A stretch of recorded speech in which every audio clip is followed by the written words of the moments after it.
about crucial conversations, tools for talking when there's high stakes, strong emotions, and opposing opinions. And how do you get results from those crucial conversations? I'm going to be touching on some of the pitfalls when you face a crucial conversation, and what are some things that you can do to be more effective so that you can ultimately solve your problem and get better results. Picture this.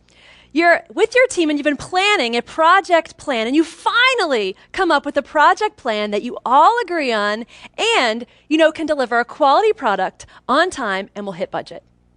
And everyone agrees that in order to do that, you need to follow the project plan. Fast forward a few months. You start to notice something. You start to notice that your boss and your boss's boss still maintain that everyone must follow the project plan except for them.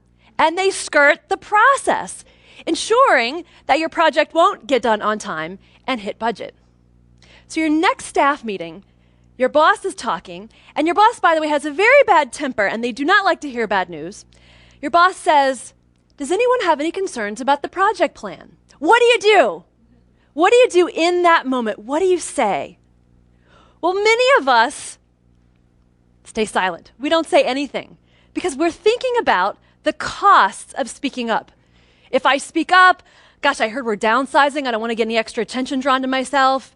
I don't want to get any more work. They might say, "Hey, great idea. Why don't you go solve all our problems?" Or you might get the wrath of your boss's temper. And we stay silent.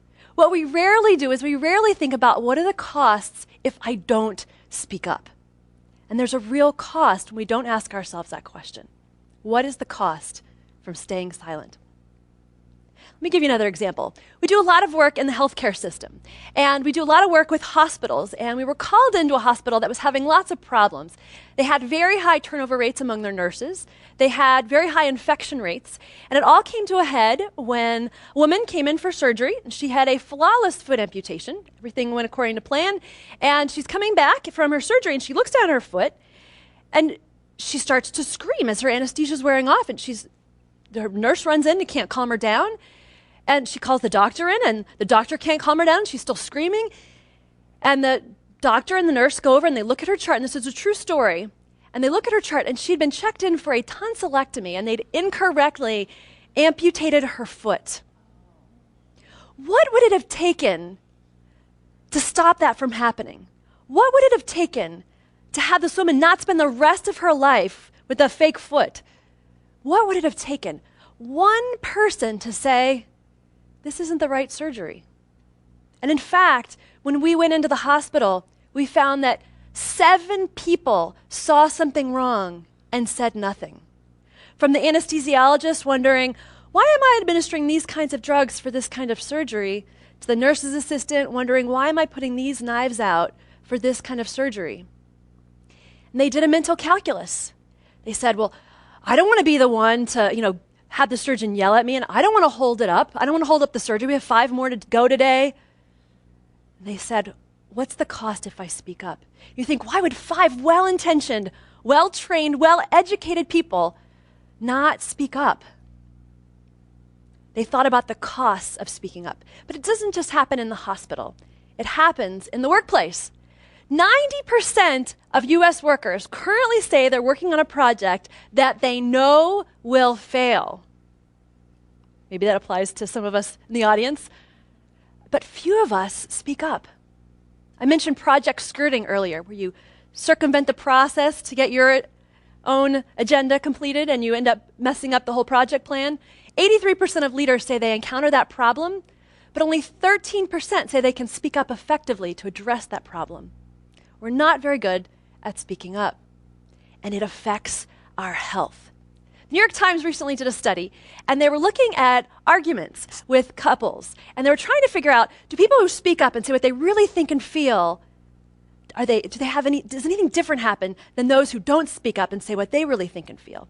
They were looking particularly at the women, and what they found was that women who did not speak up and say what they really thought and felt during arguments with their husbands were 4 times more likely to die during the course of this 15-year study.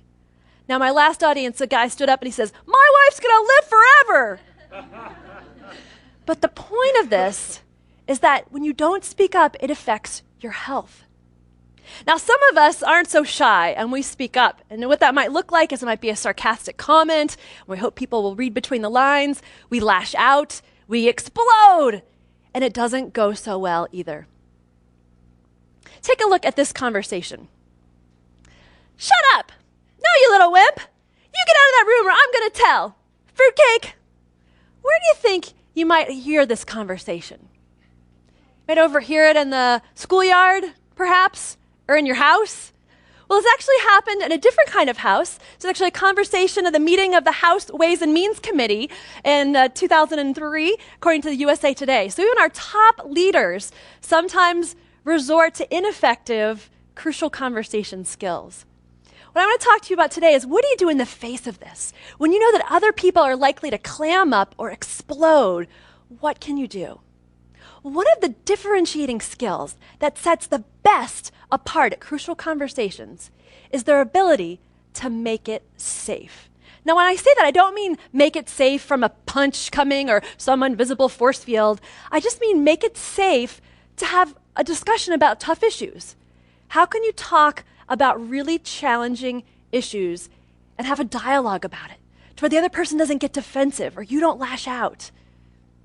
And the promise is that if you can make it safe, you can talk to almost anyone about almost anything. When I first heard this claim, I thought, I don't buy it. Because I was going through mediation training for the DC Superior Court for child abuse cases. And I thought, how is it possible to have a conversation when these parents have just had their children taken away from them? And there's often very shameful allegations of sex abuse, physical abuse, and neglect. How are we supposed to have a conversation, a dialogue? And what I quickly learned is that if you can apply the skills for Make It Safe, you really can talk to almost anyone about almost anything. But it's not always easy. There's two main pieces to make it safe: mutual respect and mutual purpose. I'm going to break each one down and touch on them briefly. In mutual respect, it's pretty basic. Show respect for someone. It's kind of like oxygen, I think. It's in the room, we don't even notice it, but the second it's gone, you can't talk anymore. So how can you make sure you have respect? Well, the challenging piece there is that often you're having crucial conversations with people you don't have much respect for, because they're the ones who've let you down, who've missed deadlines, who have had bad behavior, and so you're not feeling very respectful of them in the moment. And so the question that people often give me is, how do you respect somebody you don't respect? I faced this myself in my first mediation. I was reading the case, and it was a woman who had 6 children, and there were very strong allegations of sex abuse, physical abuse, and neglect. There were several fathers involved. Mom was on drugs, and I wanted her to pay. How dare she do this to her children? I want her to be thrown away in the slammer, throw away the key, and I'm the mediator. So do you think that might affect my ability to facilitate a dialogue where she feels comfortable, where she feels respected, and we can actually talk about the issue and move the family forward? Absolutely. And so I knew I wouldn't be a very effective mediator. So what I did is I went back and I reread the case. And what I found out was that she had just gotten out of the foster care system herself. She had been abused her whole life. And I didn't have a 360. I didn't totally flip everything and say, oh my gosh, I want to be her best friend. But I had a significant shift of my heart to where I said, this woman deserves me to respect her dignity. This is someone who needs help, and I want to just respect her as a person. And I'm confident that that shift, even though slight, was a significant shift that needed to happen in order for us to have a very productive mediation that helped move that family forward. Give you another example. One of the authors was recently on a flight, Joseph Grenny, and he sat next to a gentleman. They started talking about what they both do for a living. And the gentleman next to him was a hostage negotiator. He says, wow, hostage negotiation, what's that like? What do you have to do to prepare? He says, well, the first thing I have to do to prepare is I have to think about that person on the other end of the phone as somebody's mother, as somebody's brother, somebody's daughter or son. So because if I can't find a place in my heart to humanize that person, to find some respect for that person, they're going to hear that disrespect in my voice. And in the first 20 seconds, they'll hang up and they won't talk to me. So I have to find a place in my heart to humanize them so that we can actually dialogue. Now, what I'm not saying is that we let these people off the hook, that we're overlooking what happened. In order to hold these people accountable, we need to be able to dialogue. And so we need to find that respect in order to have that dialogue. It has to be genuine. The second piece to this is mutual purpose. How can you convey that you care about what that person cares about as well? But again, the challenge here is often you say, well, we don't care about the same things. That's why we're struggling here. That's why we're in a crucial conversation. We care about totally different things. Let me give you a couple examples. Several years ago, the peace accords were happening in Camp David. And it was President Carter, Prime Minister of Israel, and the President of Egypt. They'd been meeting for 13 days with no progress and no agreement. Thinking, gosh, no one cares about what I care about. No one cares about what my country is struggling with. We all care about different things, and I'm going to dig my heels in because I don't feel like our needs are being heard. Well, a few days earlier, the Prime Minister of Israel had asked President Carter if he would autograph photos of the three of them so he could give it to his grandchildren. What President Carter did is he went and he did some research, and he found out the names of the Prime Minister's grandchildren, found out all their names, and autographed each photograph separately. At this particularly toxic point in the negotiations, President Carter pushed the photos across the table.